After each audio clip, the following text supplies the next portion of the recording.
ചെറുപ്പക്കാരെ, സമയം അല്ലാഹുവിന് ഇഷ്ടപ്പെടാത്തതിൽ എങ്ങനെയെല്ലാം ചെലവഴിച്ചിട്ടുണ്ടോ?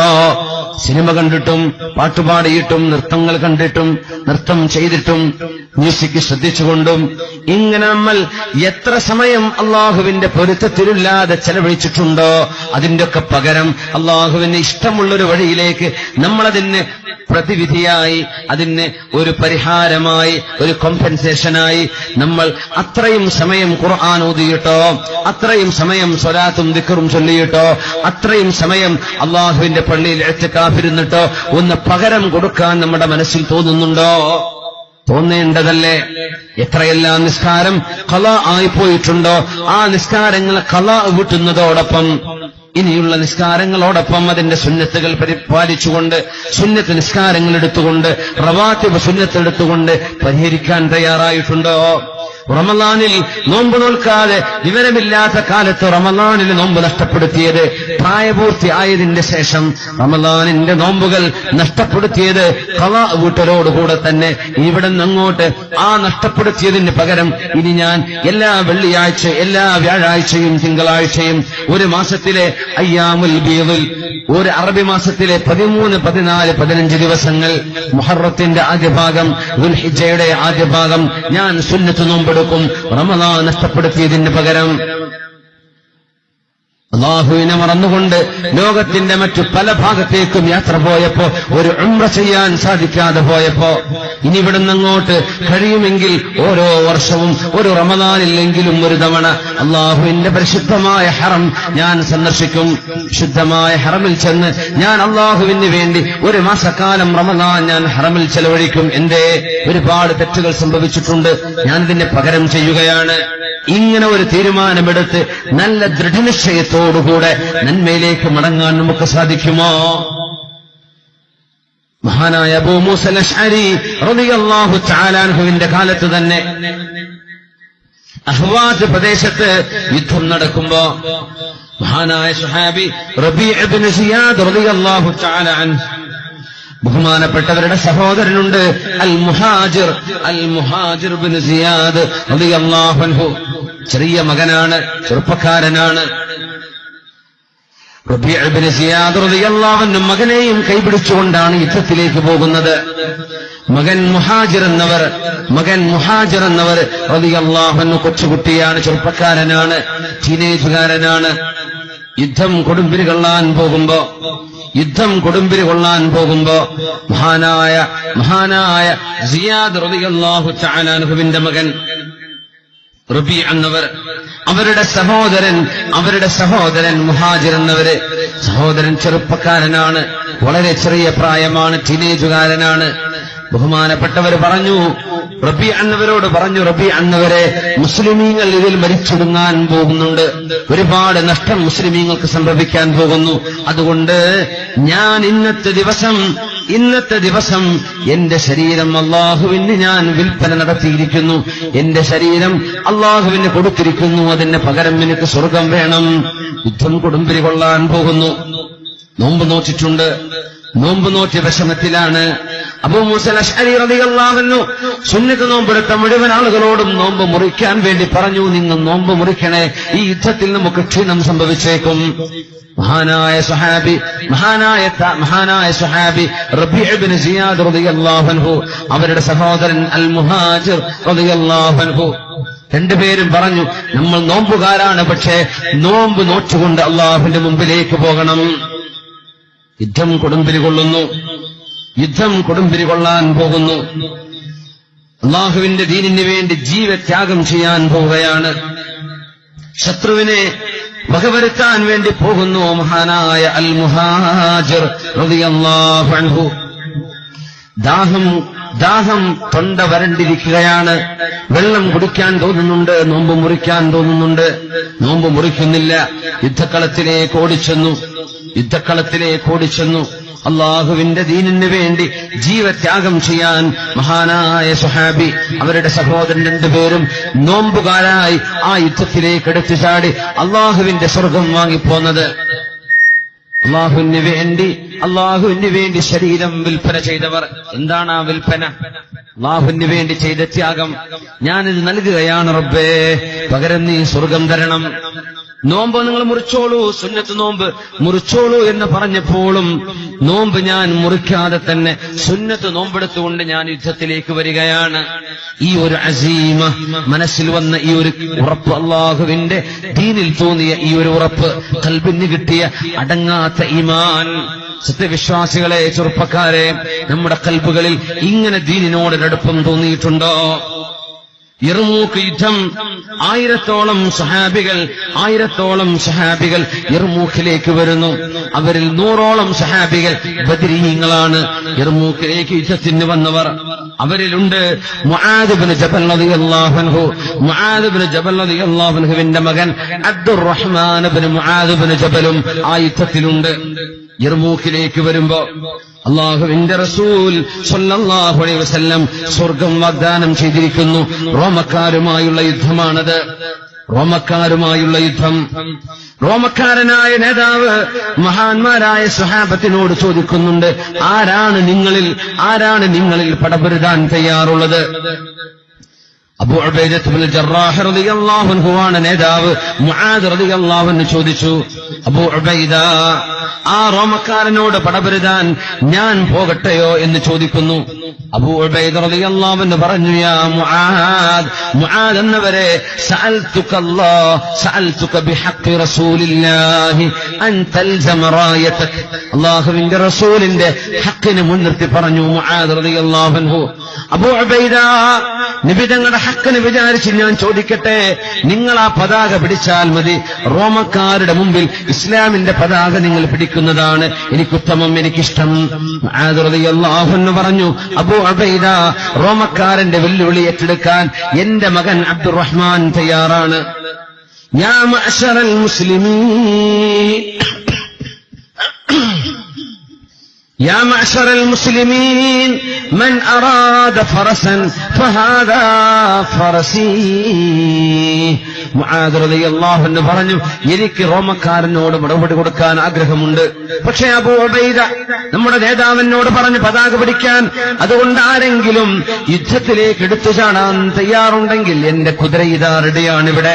മുആദ് റളിയല്ലാഹു അൻഹു അവരുടെ കുതിര കാണിച്ചു കൊടുത്തുകൊണ്ട് പറഞ്ഞു. അപ്പോഴാണ് ചെറുപ്പക്കാരനായ ടീനേജുകാരനായ അൽ മുഹാജിർ എന്നവരെ പോലെ തന്നെ ചെറുപ്പക്കാരനായ അബ്ദുറഹ്മാൻ ഇബ്നു മുആദ് ഇബ്നു ജബൽ റളിയല്ലാഹു അൻഹു, ബാപ്പാ, നിങ്ങളുടെ കുതിര എനിക്ക് വേണം, ഞാൻ പോയി യുദ്ധം ചെയ്യാം. യാ അബതാ,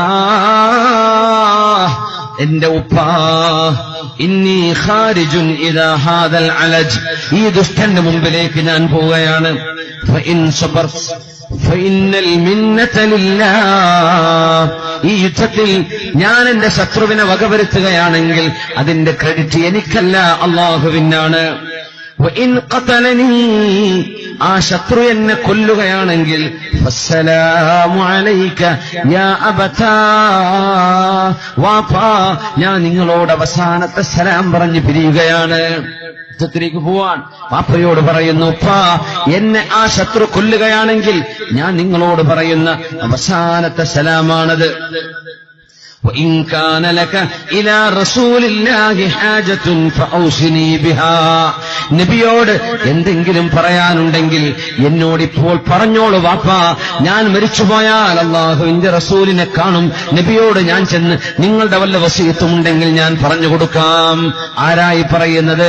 മുആദ് ഇബ്നു ജബൽ റളിയല്ലാഹു അൻഹുവിന്റെ പൊന്നുമോൻ അബ്ദുറഹ്മാൻ ഇബ്നു മുആദ് ഇബ്നു ജബൽ റളിയല്ലാഹു അൻഹു.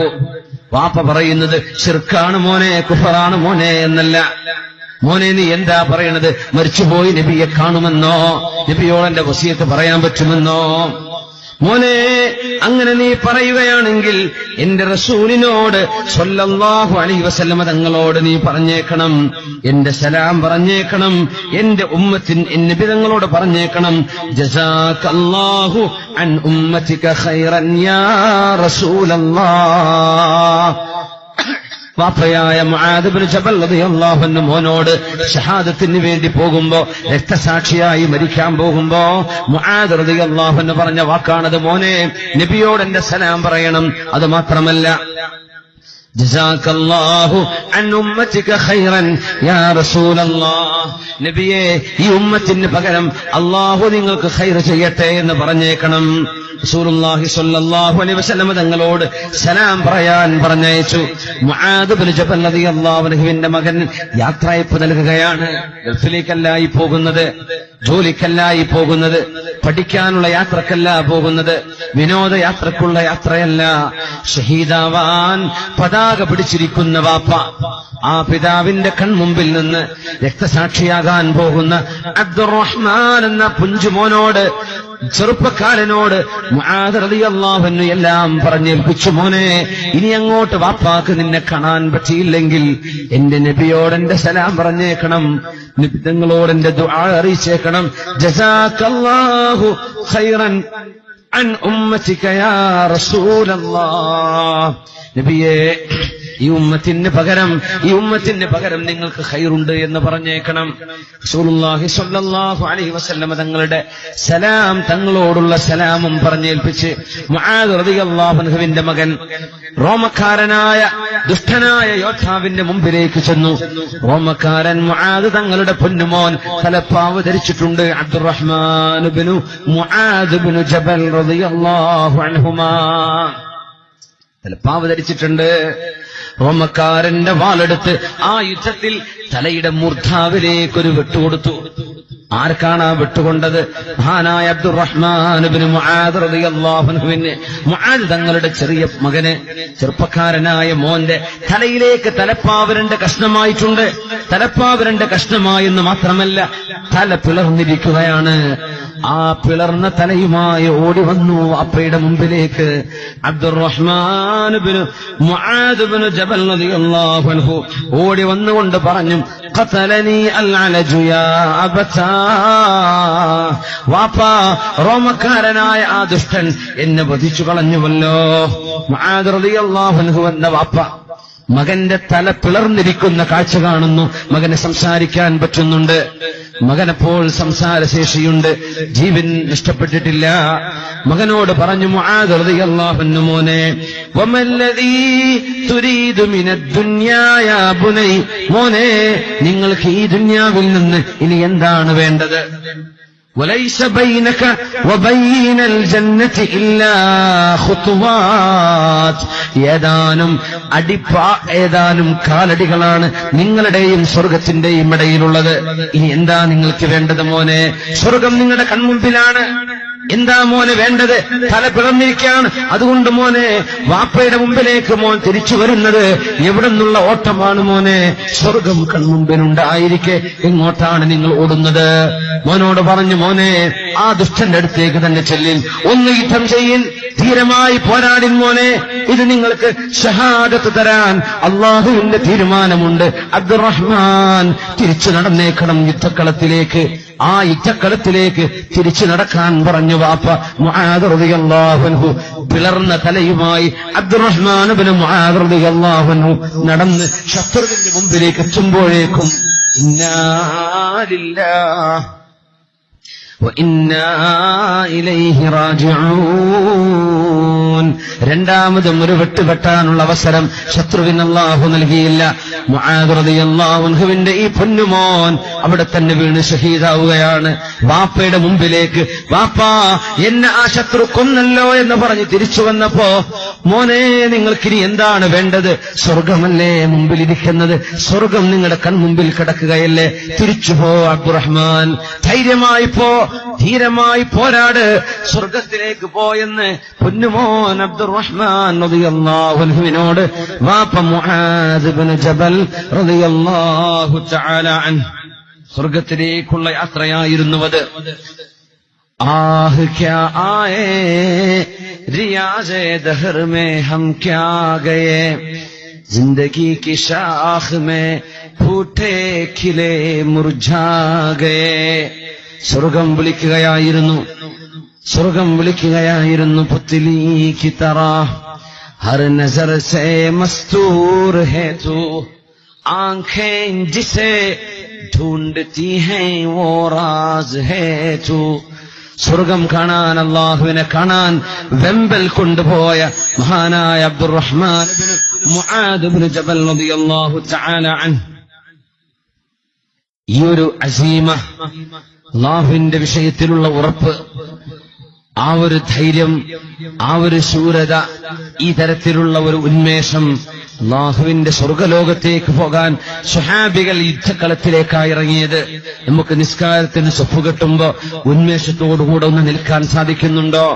സഫ്ഫൂ സുഫൂഫക്കും റഹിമക്കുമുല്ലാഹ്, നിങ്ങൾ അള്ളാഹുവിന് വേണ്ടി സഫുകൾ റെഡിയാക്കണേ എന്ന് പറയുമ്പോ ഞാൻ എന്റെ റബ്ബിന്റെ മുമ്പിലേക്ക് ഞാൻ ഉന്മേഷത്തോടുകൂടെ നിൽക്കട്ടെ. وَإِذَا قَامُوا إِلَى الصَّلَاةِ قَامُوا كُسَالَى, നിസ്കാരത്തിലേക്ക് മടിയന്മാരായി എഴുന്നേൽക്കുന്നവരെ കുറിച്ച് മുനാഫിക്കുകളാണെന്ന് വിശുദ്ധ ഖുർആൻ പറഞ്ഞിട്ടുണ്ട്. മുനാഫിക്കുകളായ ആളുകൾ നിസ്കരിക്കാൻ നിൽക്കുന്നത് ഉന്മേഷമില്ലാതെയാണ്. ആർക്കോ വേണ്ടി. ഇതെപ്പോഴാ തീരുന്നത് എന്ന് നോക്കി. ഇമാമെങ്ങാനും നിസ്കാരം നീട്ടിക്കൊണ്ടു പോകുമ്പോഴേക്കും മടി വരുന്ന അവസ്ഥ, മടുപ്പ് വരുന്ന അവസ്ഥ, സലാം വീട്ടിൽ തിരിച്ചു പോരാൻ ആഗ്രഹിക്കുന്ന പോലെ അല്ലാഹുവിന്റെ മുമ്പിലേക്ക് ചോര കൊടുത്ത് ശരീരം കൊടുത്ത് സ്വർഗം താ പടച്ചവനെ എന്ന് ചോദിച്ചു പോയ ഈ മഹത്തുക്കളുടെയൊക്കെ ചരിത്രം നമ്മൾ പറയുമ്പോ നമ്മുടെ ഇബാദത്തുകളെങ്കിലും ഒന്ന് ഉന്മേഷത്തോടുകൂടെ നിസ്കരിക്കാനോ, ഒരു ഉത്സാഹത്തോടുകൂടെ നോമ്പെടുക്കാനോ, ഒരു ആർത്തിയോടുകൂടെ ആഗ്രഹം മനസ്സിൽ നിറച്ചുകൊണ്ട് ശുദ്ധ ഖുർആൻ കയ്യിൽ വെച്ചുകൊണ്ട് ഖുർആൻ ഓതുവാനോ, ഒന്ന് അല്ലാഹുവിന്റെ ദിക്ർ ചൊല്ലുവാനോ, ഹബീബിനെ കാണാൻ കൊതിയൂറി നബിക്ക് വേണ്ടി സ്വലാത്ത് ചൊല്ലുവാനോ നമുക്ക് സാധിക്കുന്നുണ്ടോ? യാ യഹ്യാ ഖുദിൽ കിതാബ ബിഖുവ, യഹ്യ നബിയെ ഇത് അല്ലാഹുവിന്റെ ദൗത്യമാണ്, മുറുകെ പിടിച്ചേക്കണം, മുറുകെ പിടിച്ചേക്കണമെന്ന് യഹ്യ നബിയോട് അല്ലാഹു പറഞ്ഞത് അല്ലാഹുവിന്റെ ദീനിന്റെ വിഷയം ഗൗരവത്തിലെടുക്കണമെന്ന് പഠിപ്പിക്കുവാനാണ്.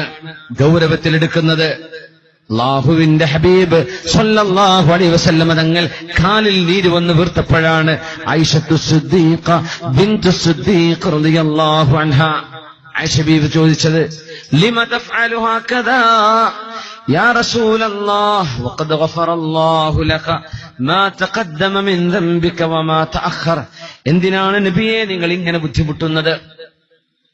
ലിമ തഫ്അലു ഹകദാ യാ റസൂലല്ലാഹ്, എന്തിനു നബിയെ നിങ്ങൾ ബുദ്ധിമുട്ടണം? ഖദ് ഗഫറല്ലാഹു ലക മാ തഖദ്ദമ മിൻ ദംബിക വമാ തഅഖർ, നിങ്ങളുടെ ജീവിതത്തിലെ എല്ലാ മുൻകഴിഞ്ഞതും പിൻകഴിഞ്ഞതുമായ പാപങ്ങൾക്കിടയിൽ അല്ലാഹു മറവെച്ചിട്ടില്ല നബിയെ. അങ്ങ് പാപ സുരക്ഷിതരാണല്ലോ നബിയെ, അങ്ങ് മഅസൂമാണല്ലോ നബിയെ, പാപങ്ങളില്ലാത്തവരല്ലോ നബിയെ. അല്ലാഹു തആല അങ്ങയുടെയും പാപങ്ങൾക്കും ഇടയിൽ മറവെച്ചവനാണല്ലോ. അങ്ങനത്തെ നബിയെ കാലിൽ നീര് വന്ന് വീർക്കുന്നവരെ, കാലിൽ നീര് കിട്ടുന്നതുവരെ അങ്ങ് നിന്ന് നിസ്കരിക്കണമോ? 70 വയസ്സായ നബിയല്ല ഇത്, 80 കഴിഞ്ഞ നബിയല്ല ഇത്, ആരോഗ്യമുള്ള 63 വയസ്സിലാ നബി തങ്ങൾ ലോകത്തോട് വിട പറയുന്നത്. ആ സമയത്തിനിടക്ക് രാത്രികാലങ്ങളിലെ ദീർഘമായ നിസ്കാരങ്ങളിൽ നിന്നുകൊണ്ട് കാലിൽ നീര് വന്ന് വീർത്തിരുന്നു സ്വല്ലല്ലാഹു അലൈഹി വസല്ലം തങ്ങൾക്ക്. എന്തിനാണിത് ചെയ്യുന്നത് എന്ന് ആയിഷ ബീവിയുടെ ചോദ്യത്തിന് മറുപടി, അവലാ ഉഹിബ്ബു അൻ അകൂന അബ്ദൻ ശകൂറാ, ആയിഷ ബീവി അല്ലാഹുവിന് നന്ദി ചെയ്യണ്ടയോ? ഞാൻ അല്ലാഹുവിന് നന്ദിയുള്ള അടിമയാവണ്ടയോ ആയിഷ? ഞാൻ അതുകൊണ്ടാണ് ഈ ചെയ്യുന്നത്, അല്ലാഹുവിന് നന്ദി ചെയ്യാൻ. ആര്? ലോകത്തിന്റെ ഗുരു റഹ്മത്തുൽ ലിൽ ആലമീൻ അല്ലാഹുവിന്റെ മെഹബൂബ് സ്വല്ലല്ലാഹു അലൈഹി വസല്ലം അത്രയും കഷ്ടപ്പെട്ടില്ലെങ്കിലും ഹബീബിനെ അല്ലാഹു സ്വർഗത്തിൽ കൊണ്ടുപോവില്ലേ?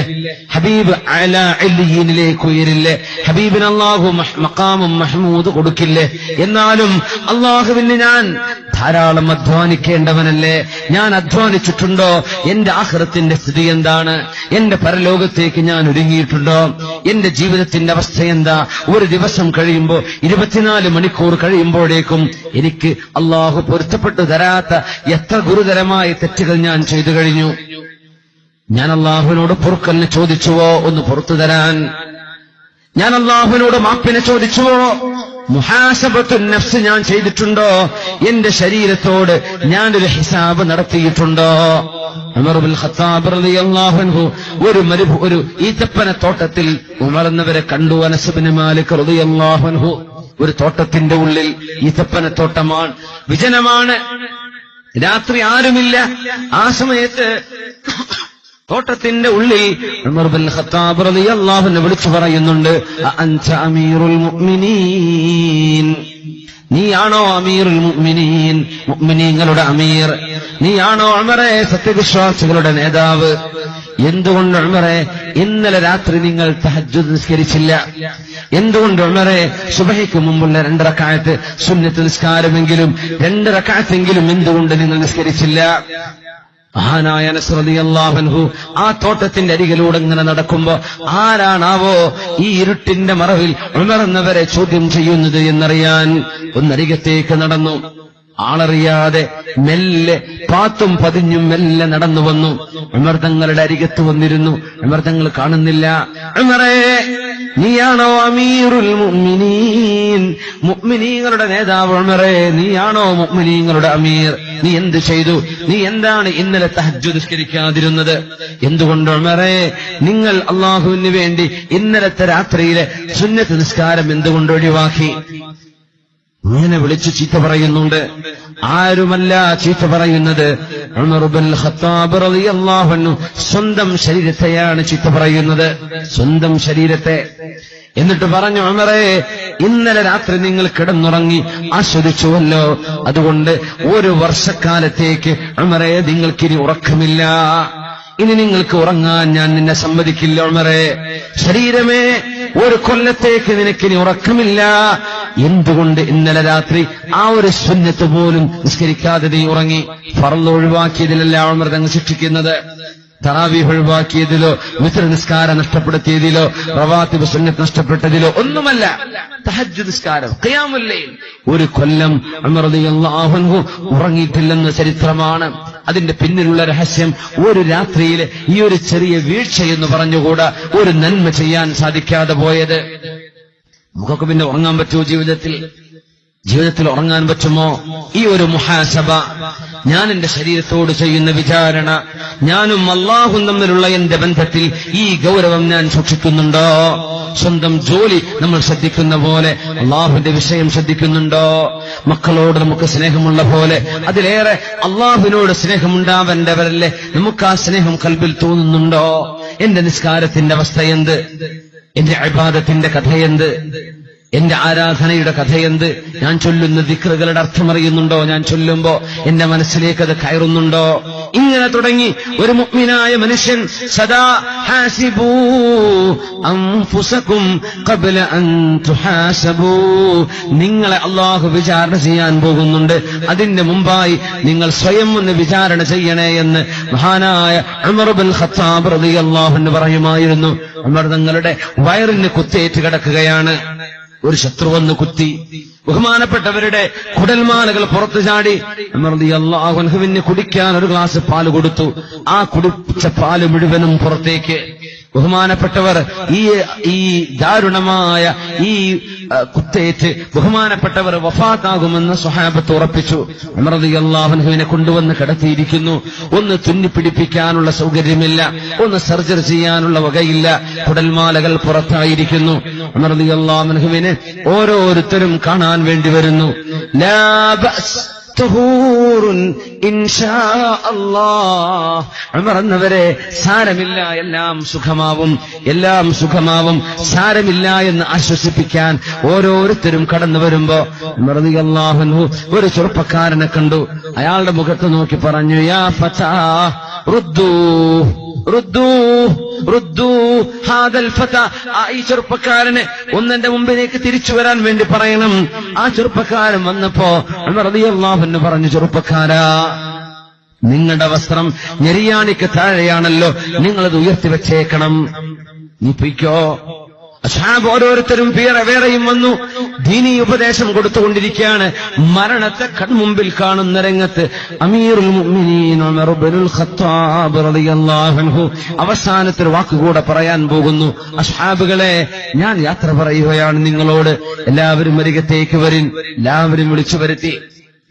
ഹാസിബൂ അൻഫുസകും ഖബ്ല അൻ തുഹാസബൂ വസിനൂ ഖബ്ല അൻ തൂസനൂ. നിങ്ങൾ ഓരോരുത്തരും സ്വന്തം ശരീരത്തെ വിചാരണ ചെയ്തേക്കണം. ഞാൻ എന്നെ വിചാരണ ചെയ്യാ, നിങ്ങൾ നിങ്ങളെ വിചാരണ ചെയ്യാ. ഇന്ന് വിചാരണ നടക്കുന്നുണ്ട്, ബാക്കിയുള്ളവരെ ഒരാളെ മറ്റൊരാളെ വിചാരണ ചെയ്യുന്നുണ്ട്. നമ്മൾ സ്വയം ഞാൻ എന്നെ വിചാരണ ചെയ്യാ. നമ്മൾ ഓരോരുത്തരും അവനവന്റെ ശരീരത്തെ വിചാരണ ചെയ്യാം. അള്ളാഹുവിനോടുള്ള എന്റെ കടപ്പാടുകൾ ഞാൻ എത്ര ഗൗരവത്തിലാണ് സ്വീകരിച്ചത്, അല്ലെങ്കിൽ എത്ര നിസ്സാരമായിട്ടാണ് സ്വീകരിച്ചത്? ഒരു വിചാരണ ചെയ്യൻ. എത്ര നന്മകളാണ് ഒരു ദിവസം ചെയ്തത്, എത്ര തിന്മകളാണ് ഒരു ദിവസം ചെയ്തുകൊണ്ടിരിക്കുന്നത്? അങ്ങനെ നിങ്ങൾ വിചാരണ ചെയ്താൽ അള്ളാഹു നാളെ നിങ്ങളുടെ അമലുകൾ തൂക്കി നോക്കാൻ പോകുന്നുണ്ട്. വൽ വസ്നു ഹഖ്ഖുൻ, നാളെ അമലുകൾ തൂക്കുക എന്ന് പറഞ്ഞത് സത്യമാണ്. അമലുകൾ അള്ളാഹു തൂക്കാൻ പോകുന്നുണ്ട്. അള്ളാഹു തൂക്കി നോക്കുന്നതിന് മുമ്പായി നിങ്ങൾ സ്വയം ഒന്ന് തൂക്കി നോക്കണേ. വസിനു ഖബ്ല അൻ തുസനു വദാലിക അജ്ദർ, അതാണ് നിങ്ങൾക്ക് ഏറ്റവും അനുയോജ്യം. അൻ തുഹാസബു ഹിസാബൻ യസീറാ, നാളെ പരലോകത്ത് ഏറ്റവും ലഘുവായ വിചാരണ, നാളെ ഏറ്റവും ലഘുവായ വിചാരണ വേണമെങ്കിൽ ഇവിടെ ഒരു വിചാരണ ചെയ്തേക്കണം. നാളെ നമ്മുടെ തുലാസ് നന്മ കൊണ്ട് കനം തൂങ്ങണമെങ്കിൽ നിങ്ങൾ ഇവിടെ ഒന്ന് തൂക്കി നോക്കണേ. നമുക്കൊക്കെ ചെയ്യാൻ പറ്റുന്ന സംഗതിയാണത്. അത് നിങ്ങൾ ചെയ്യണേ, സ്വയം ഒന്ന് വിചാരണ ചെയ്യണേ എന്ന് വഫാത്തിന്റെ മുമ്പ് അവസാനമായി ഉമർ ഇബ്നുൽ ഖത്താബ് റളിയല്ലാഹു അൻഹു ഉമ്മത്തിന് നൽകിപ്പോന്ന ഉപദേശമാണത്. ഞാൻ അവസാനിപ്പിക്കുകയാണ്. ഇബ്നു ശമ്മാ റളിയല്ലാഹു അൻഹു, 60 വയസ്സായിരിക്കുന്നു ഇബ്നു ശമ്മാ റളിയല്ലാഹു അൻഹുവിന്. ബഹുമാനപ്പെട്ടവർ ഒരു ദിവസം വെറുതെ അങ്ങനെ ആലോചിച്ചു, എനിക്കെത്ര വയസ്സായി? 60 അറബ് മാസം കണക്കുകൂട്ടിയാൽ 60 വയസ്സുള്ള ഒരാൾ 21,900 ദിവസങ്ങൾ ജീവിച്ചിരിക്കും. 21,900 ദിവസം. ബഹുമാനപ്പെട്ടവർ ഒരു വാക്കാണ് പറഞ്ഞത്, യാ അല്ലാഹ്, 21,900 ദിവസം നീ തന്ന ഭക്ഷണം കഴിച്ച്, നീ തന്ന സൗകര്യങ്ങൾ ഉപയോഗിച്ച് ഞാൻ ജീവിച്ചുവല്ലോ അല്ലാഹ്. 60 വയസ്സ് മാത്രമുള്ളപ്പോ 21,900. അല്ലാഹുവേ, ഈ ജീവിതകാലത്തിൽ ഒരു ദിവസം ഒരു തെറ്റ് എന്ന കണക്കിൽ ഞാൻ പാപങ്ങൾ ചെയ്തിട്ടുണ്ടെങ്കിൽ, ഒരു ദിവസം മിനിമം ഒന്ന്, ഒരു തമാശ പറഞ്ഞപ്പോ നുണ പറഞ്ഞത്, കളവ് പറഞ്ഞത്, കണ്ണിനെ സൂക്ഷിക്കാതിരുന്നത്, നാവ് സൂക്ഷിക്കാതെ പറഞ്ഞു പോയത്, കാത് സൂക്ഷിക്കാതിരുന്നത്, കൽബ് കൊണ്ട് തിന്മയെപ്പറ്റി ചിന്തിച്ച് ആലോചിച്ച് തിന്മയുടെ പിന്നാലെ കൽബ് കൊടുത്തത്, അറിയാതെ വന്നു പോയതല്ല, കൽബ് കൊണ്ട് അസ്മ ചെയ്ത തിന്മകൾ. ഇങ്ങനെ നോക്കി ഒരു ദിവസം ഒരു തെറ്റ്, ഇതിലേതെങ്കിലും ഒരു തെറ്റ് ഞാൻ ചെയ്തിട്ടുണ്ടെങ്കിൽ നാളെ പരലോകത്ത് എന്റെ കിതാബ് അള്ളാഹു എന്റെ കൈകളിൽ നൽകുമ്പോൾ 21,900 തെറ്റുകൾ എന്റെ കിതാബിൽ എനിക്ക് വായിക്കേണ്ടി വരും. ഒരു ദിവസം ഒന്ന് ചെയ്താൽ തന്നെ 21,900. നമ്മൾ വിചാരിക്കില്ലേ എന്തായിരിക്കും ഹിസാബെന്ന്? ബഹുമാനപ്പെട്ടവർ ചിന്തിച്ചു, അല്ലാഹുവേ, ഒരു ദിവസം ഒന്നല്ല, രണ്ടല്ല, മൂന്നല്ല, എത്ര തെറ്റുകൾ ഒരു ദിവസം ഞാൻ ചെയ്തിട്ടുണ്ട്. അതൊക്കെ 21,900 ദിവസങ്ങളിലേക്ക് ഒന്ന് ചേർത്ത് വെച്ചാൽ എത്ര വലിയ പാപങ്ങളുടെ റെക്കോർഡുമായിട്ടാണ് അല്ലാഹുവേ ഞാൻ നിന്നെ കണ്ടുമുട്ടാൻ പോകുന്നത്. ഫസ്വറഹ, ഒരട്ടഹാസമാണ്. ഫഖറ മയ്യിത, നോക്കുമ്പോൾ വഫാത്തായിരിക്കുന്നു. ഇന്നാ ലില്ലാഹി വ ഇന്നാ ഇലൈഹി റാജിഊൻ. ആ ഒരു ചിന്ത താങ്ങാൻ കഴിയാതെ അട്ടഹാസം വിട്ട് ലോകത്തോട് വിട പറഞ്ഞ അല്ലാമ ഇബ്നു ശമ്മാ റളിയല്ലാഹു തആല അൻഹു. നമ്മളൊന്ന് ആലോചിക്കുക, അല്ലാഹുവിന് വേണ്ടി ഒന്ന് ചിന്തിക്കുക, ഒരു ആത്മപരിശോധന നടത്തുവിൻ. നാളത്തേക്കുള്ള നമ്മുടെ ജീവിതത്തിന് വേണ്ടി ഒരുങ്ങുവിൻ. വിലപ്പെട്ട സമയം അല്ലാഹുവിന്റെ പൊരുത്തത്തിലേക്ക് ചെലവഴിക്കുവിൻ. അല്ലാഹു നമ്മെ സഹായിക്കട്ടെ. അല്ലാഹു നമ്മുടെ ജീവിതം അർത്ഥവത്തുള്ളതായി, അല്ലാഹുവിന് പൊരുത്തപ്പെട്ടതായി, അവൻ ഇഷ്ടപ്പെടുന്നതായി, അല്ലാഹുവിന്റെ തൃപ്തിയിൽ മരണം വരെ ജീവിക്കുന്ന ഓരോ നിമിഷവും ഓരോ ദിവസവും നന്മകൾ വർദ്ധിക്കാനും തിന്മകൾ പൊറുക്കപ്പെടാനും കാരണമാകുന്ന വിധം ജീവിക്കാൻ അല്ലാഹു നമുക്കും നമ്മുടെ മാതാപിതാക്കൾ, ഗുരുനാഥന്മാർ, ഉസ്താദുമാർ, നമ്മുടെ സ്നേഹിതന്മാർ, സുഹൃത്തുക്കള്, ദുആ കൊണ്ട് വസിയത്ത് ചെയ്തവർ, നമ്മെ സ്നേഹിക്കുന്നവർ, നമ്മെ സഹായിച്ചവർ, നമ്മോട് കുടുംബ ബന്ധമുള്ളവർ, സുഹൃബന്ധമുള്ളവർ, എല്ലാവർക്കും അല്ലാഹു തൗഫീഖ് നൽകി അനുഗ്രഹിക്കട്ടെ. ആമീൻ യാ റബ്ബൽ ആലമീൻ. ഞാൻ അവസാനിപ്പിക്കുകയാണ്. അൽഹംദുലില്ലാഹ്.